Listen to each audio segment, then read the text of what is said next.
Hello dear friends, स्वागत है आपके अपने YouTube channel learn and share with Sharma पर। आज हम सीखेंगे देयर का प्रयोग। हमें देयर का प्रयोग किस वाक्य में करना चाहिए। सबसे पहले हमें उनकी पहचान समझनी है, अर्थात ऐसे वाक्य जिनमें सब्जेक्ट यानी जो कर्ता होता है उसके बाद था, थी, थे आ रहा हो, या ऐसे वाक्य जिनमें कर्ता स्पष्ट रूप से नहीं दिया है, उन वाक्यों में हम देयर का प्रयोग करते हैं। जैसे बहुत सी कहानियां होती हैं जिनमें सबसे पहले एक सेंटेंस लिखा होता है कि एक राजा था, तो ऐसे वाक्यों में हम उनका ट्रांसलेट किस तरीके से करेंगे। जैसे सेंटेंस दिया है कि एक राजा था, तब हम उसे किस तरीके से बनाते हैं। ऐसे वाक्यों को हम देयर से बनाते हैं, यानी सबसे पहले आपको देयर का प्रयोग करना है, अर्थात इसे इंट्रोडक्टरी कहते हैं, यानी देयर को हम इंट्रोडक्टरी कहते हैं। सबसे पहले आप देयर लगाएंगे और फिर इसके बाद में जो हम हेल्पिंग वर्ब यूज करेंगे वो हम यहाँ जो सब्जेक्ट आएगा इसके बाद, यानी जैसे राजा ए सिंगुलर है तो हमें इज या वाज का प्रयोग करना है। अगर यहाँ पर नंबर ऑफ काउंटिंग एक से ज्यादा आ रही है तो हमें आर का प्रयोग करना है। जैसे एक राजा था, तो यहाँ था की स्पेलिंग हम वाज यूज करेंगे क्योंकि एक के विषय में बात हो रही है। अगर यही सेंटेंस इस तरीके से दे रखा होता कि जंगल में एक राजा था, तो आप उसे कैसे बनाएंगे। जैसे यह सेंटेंस इस तरीके से दिया होता, जंगल में एक राजा था, तो आप सबसे पहले देयर लगाएंगे, अर्थात आपको देयर का ही प्रयोग करना है।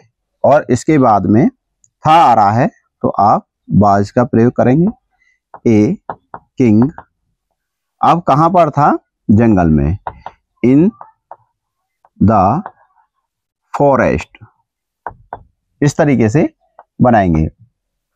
अगर हम बात करें कि एक समय एक राजा जंगल में रहता था, यानी एक समय एक राजा जंगल में रहता था, या सबसे पहले समझेंगे कि एक राजा रहता था, तो इसे हम देयर से बनाएंगे।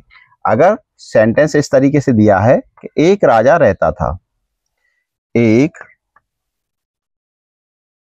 राजा रहता था, तब भी हम इसे देयर से ही बनाएंगे, यानी सबसे पहले हमें देयर का प्रयोग करना है। फिर इसके बाद पास्ट की बात कर रहे हैं, यानी रहता था, तो हमें यहां लिव्ड ए किंग, इस तरीके से आपको बनाना है। अगर सेंटेंस इस तरीके से दे रखा होता, एक बार एक जंगल में, एक बार जंगल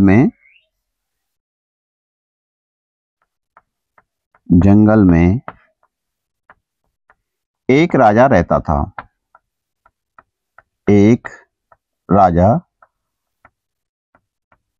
रहता था, तो आप इसे एक बार की स्पेलिंग होती है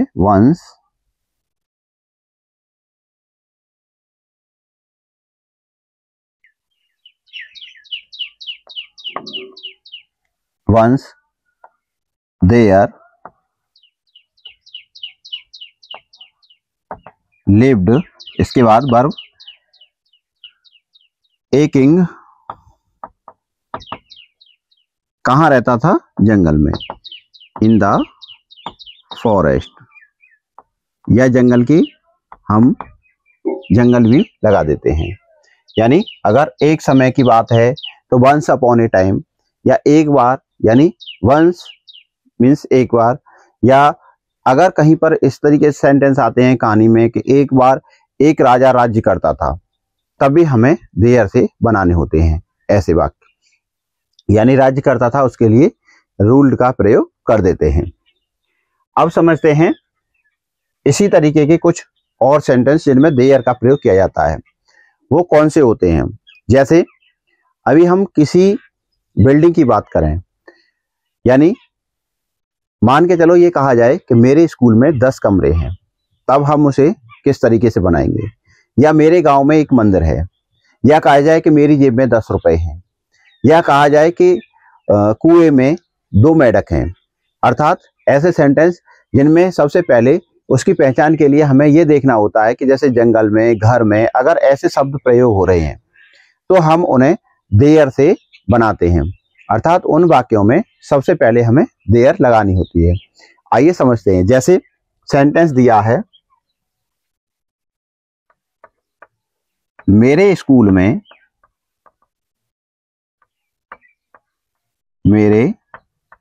में 10 कमरे हैं।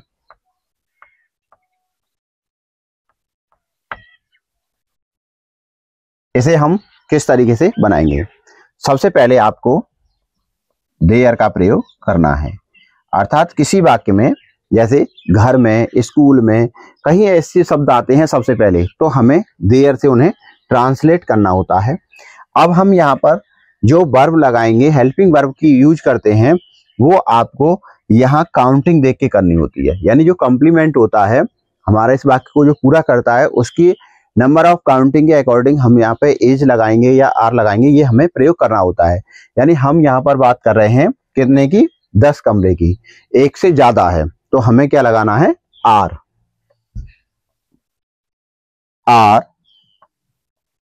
10 रूम्स। अब कहां पर थे, मेरे स्कूल में, इन माई स्कूल। इस तरीके से इन्हें बनाया जाता है।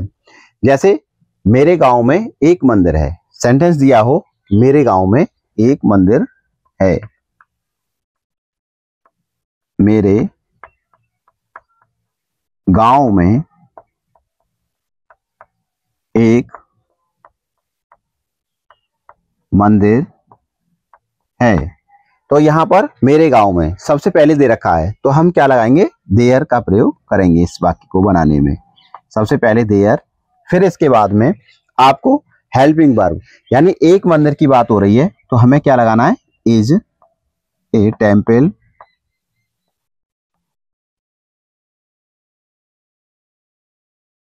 कहां पर, मेरे गांव में, इन माई विलेज। इस तरीके से इसे बनाते हैं। अगर ऐसे सेंटेंसों में नहीं आती है तो हमें इज या आर के बाद नॉट लगा देनी होती है। अगर सेंटेंस दिया है कि कमरे में कोई है, कमरे में कोई है, यहां देखिए कमरे में, तो ऐसे वाक्यों को अभी मैंने देयर से बताया आपको। तो क्या करेंगे, सबसे पहले आप देयर, फिर सिंगुलर है एज। अब कोई की स्पेलिंग आपको क्या यूज करनी है, सम बडी, कहां पर है, कमरे में, इन द रूम। इस तरीके से हम इस सेंटेंस को बनाएंगे। अगर किसी सेंटेंस में मान के चलो यही सेंटेंस ये इस तरीके से दे रखा होता कि कमरे में कोई नहीं है, अगर यह सेंटेंस होता कि कमरे में कोई नहीं है, कमरे में कोई नहीं है, तो आप इसे लगाएंगे, बनाएंगे कि there is nobody in the room. अर्थात अगर हमें कोई नहीं दिया है तो कोई नहीं की स्पेलिंग क्या यूज करनी है, नोबडी, यानी हम इसके स्थान पर क्या यूज करेंगे, नोबडी। अगर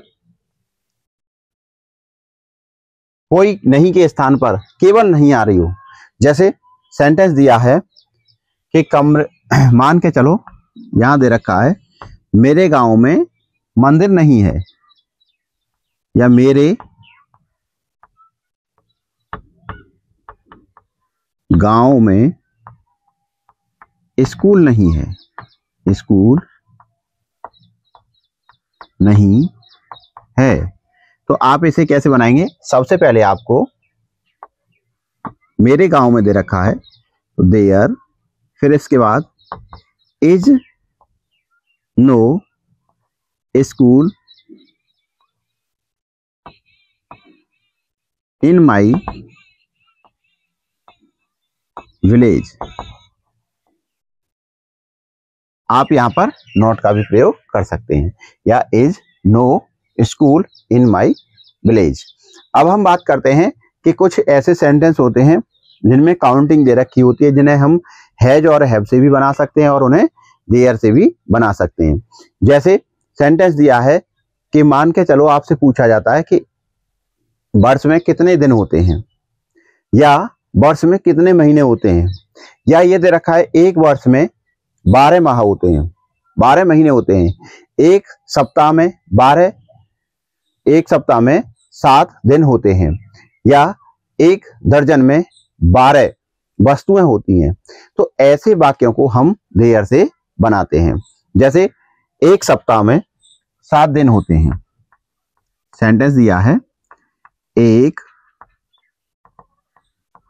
सप्ताह में 7 दिन होते हैं। अब आप इसे कैसे बनाएंगे, सबसे पहले आपको देयर का प्रयोग करना है, अर्थात ऐसे वाक्यों में, यानी जैसे गांव में, घर में, तो इसी तरीके से जब इसमें भी काउंट किए जाते हैं, एक सप्ते में, एक वर्ष में, एक घंटे में, तो हमें उनमें देयर का प्रयोग करना होता है। तो there are 7 days in a week। इस तरीके से सेंटेंस को बनाएंगे। अगर इसी तरीके से मान के चलो दे रखा होता कि एक वर्ष में 12 महीने होते हैं, तो आप बनाएंगे there are 12 months in 1 year। अब समझते हैं, अगर कोई क्वेश्चन वर्ड दे रखा है तो उन वाक्यों को हमें किस तरीके से बनाना है। आइए, जैसे अगर यही सेंटेंस हमसे कोई पूछता है किस तरीके से, एक सप्ताह में, एक सप्ताह में कितने दिन होते हैं, कितने दिन होते हैं। अब हम इसे किस तरीके से बनाएंगे, जैसे हमने ये देयर का प्रयोग किया है उसी तरीके से आपको इस सेंटेंस को बनाना है, लेकिन इसमें सबसे पहले आपको क्वेश्चन वर्ड यूज करना है। और क्वेश्चन वर्ड की वीडियो में आपको पहले बता चुका हूं, यानी कितने, जो काउंटेबल नाउन होते हैं, यानी जिन्हें हम गिन सकते हैं, उनके साथ में हम कितने की स्पेलिंग क्या लगाते हैं, हाउ मेनी। तो सबसे पहले आपको क्या लगानी है, हाउ मेनी। और मैंने आपको एक चीज और बताई थी इसमें कि अगर किसी में how many, how much, whose और विच ये दिया है, तो इसके बाद में जो भी नाउन आता है उसकी स्पेलिंग आपको यूज करनी है। अगर आपने क्वेश्चन वर्ड वाली मीनिंग वो नहीं देखी है आपने वीडियो, तो सबसे पहले उसे देखें, जिससे आपको क्वेश्चन वर्ड यूज करना आ जाएगा। सबसे पहले हाउ मेनी, यानी इसके बाद हमें क्या यूज करना है, डेज, हाउ मेनी डेज। अब यहाँ ये बहुवचन होता है तो इसके साथ में हमें आर का प्रयोग करना है। फिर इसके बाद देयर। अब क्या रह जाता है, एक सप्ते में, तो इन 1 week। आप इस तरीके से सेंटेंस को बनाएंगे। अगर किसी सेंटेंस में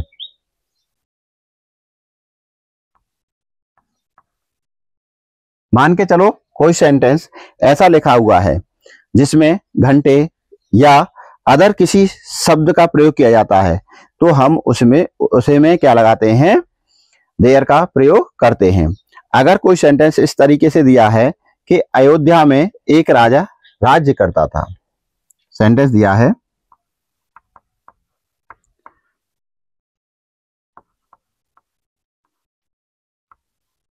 अयोध्या में एक राजा राज्य करता था। तो यहां पर आपको समझना है कि अयोध्या में, तो इस ऐसे वाक्य में हमें क्या लगाना है, देयर का प्रयोग करना है। लेकिन ये पास्ट इंडेफिनिट में है सेंटेंस, तो हमें क्या लगाना है, पास्ट इंडेफिनिट में सेकंड फॉर्म यूज करते हैं और उसमें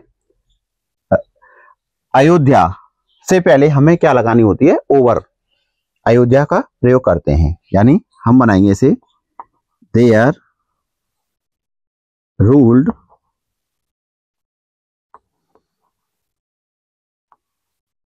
अ किंग ओवर अयोध्या।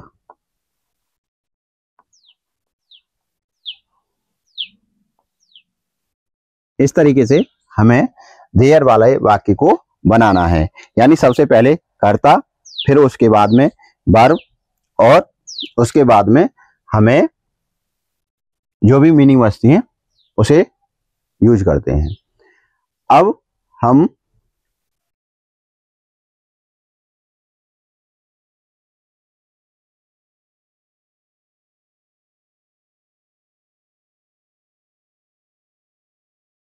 यहां पर मीनिंग गलत लिख गई है, रूल्ड, एल लिख दिया मैंने, रूल्ड होती है। तो इस तरीके की वीडियो को देखने के लिए आप हमारे चैनल पर बने रहें। अगर आप नए हैं तो चैनल को सब्सक्राइब करें और छोटे छोटे प्रयोगों को देखने के लिए आप इस चैनल से जुड़े रहें। अगर वीडियो आपको अच्छी लगी हो तो वीडियो को लाइक करें और अपने दोस्तों तक पहुंचाएं, इसे शेयर करें, जिससे कि सभी को इस तरह की जानकारी मिल सके। मिलते हैं नेक्स्ट वीडियो में। Thank you.